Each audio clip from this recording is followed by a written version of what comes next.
Assalamualaikum warahmatullahi wabarakatuh. Perkenalkan, nama saya Siti Nurhalimah, kelas 12 IPA 1 dari MAI Purwakarta.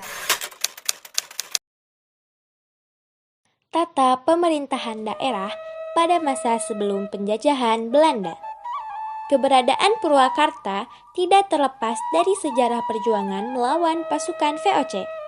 Sekitar awal abad ke-17, Sultan Mataram mengirimkan pasukan tentara yang dipimpin oleh Bupati Surabaya ke Jawa Barat. Salah satu tujuannya adalah untuk menundukkan Sultan Banten. Tetapi dalam perjalanannya bentrok dengan pasukan VOC sehingga terpaksa mengundurkan diri. Setelah itu, dikirimkan kembali ekspedisi kedua dari pasukan Mataram di bawah pimpinan Dipati Ukur dan juga mengalami nasib yang sama. Untuk menghambat perluasan wilayah kekuasaan VOC, Sultan Mataram mengutus penambahan Galuh bernama R.A.A. Wirasuta yang bergelar Adipati Panatayuda atau Adipati Kertabumi III untuk menduduki Rangkah Sumedang, daerah sebelah timur Citarum. Selain itu juga, ia mendirikan benteng pertahanan di Tanjung Pura, Adiarsa, Parakan Sapi, dan Kuta Tandingan. Setelah mendirikan benteng tersebut, Adipati Kertabumi III kemudian kembali ke Galuh dan wafat. Nama Rangkah Sumedang itu sendiri berubah menjadi Karawang karena kondisi daerahnya yang berawa-rawa. Pada masa pemerintahan R. Anom Wirasuta yang bergelar R.A.A. Panatayuda I antara tahun 1679 dan 1721, ibu kota Karawang dari Uduk-Uduk pindah ke Karawang dengan daerah kekuasaan meliputi wilayah antara Cibarusah dan Cipunagara. Pemerintahan Kabupaten Karawang berakhir sekitar tahun 1811 hingga 1816 sebagai akibat dari peralihan penguasaan Hindia Belanda dan pemerintahan Belanda kepada pemerintahan Inggris. Tata pemerintahan daerah pada masa penjajahan Belanda. Antara tahun 1819 hingga 1826, pemerintahan Belanda melepaskan diri dari pemerintahan Inggris yang ditandai dengan upaya pengembalian kewenangan dari para bupati kepada Gubernur Jenderal van der Capellen. Dengan demikian, Kabupaten Karawang dihidupkan kembali sekitar tahun 1820.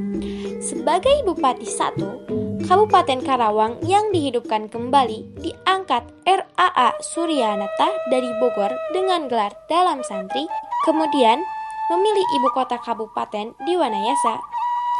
Pada masa pemerintahan Bupati R.A. Suryawinata atau Dalam Solawat, pada tahun 1830, ibu kota dipindahkan dari Wanayasa ke Sindangkasih yang kemudian diberi nama Purwakarta, yang artinya Purwa itu permulaan dan Karta itu ramai atau hidup.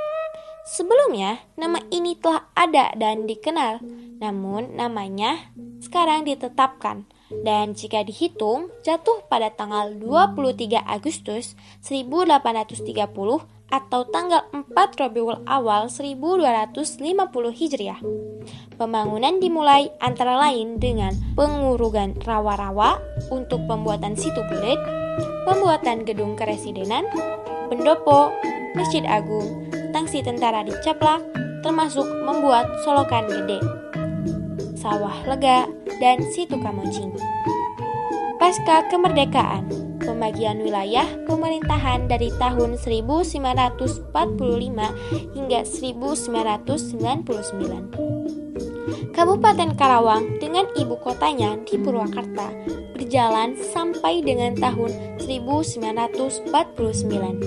Pada tanggal 29 Januari 1949 dengan surat keputusan Wali Negeri Pasundan nomor 12, Kabupaten Karawang dipecah dua, yakni Karawang bagian timur menjadi Kabupaten Purwakarta dengan ibu kotanya di Subang dan Karawang bagian barat menjadi Kabupaten Karawang.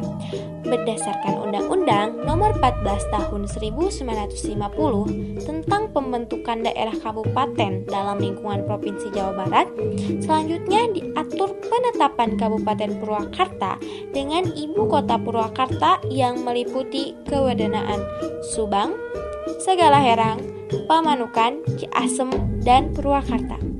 Pada tahun 1968, berdasarkan Undang-Undang Nomor 4 Tahun 1968 tentang pembentukan Kabupaten Purwakarta dan Kabupaten Subang, SK Wali Negara Pasundan dirubah dan ditetapkan pembentukan Kabupaten Purwakarta dengan wilayah kewenangan Purwakarta ditambah dengan masing-masing 2 desa dari Kabupaten Karawang dan Cianjur.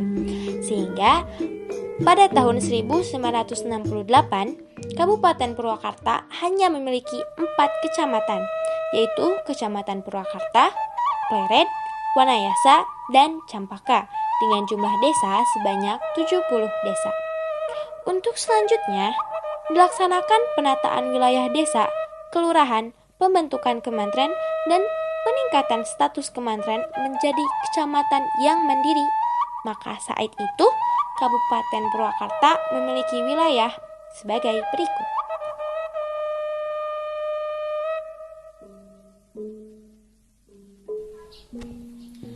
Nah, bagaimana teman-teman? Setelah melihat video itu, kalian jadi tahu kan sejarah Purwakarta bagaimana?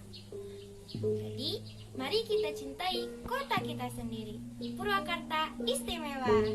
Sekian, wassalamualaikum warahmatullahi wabarakatuh.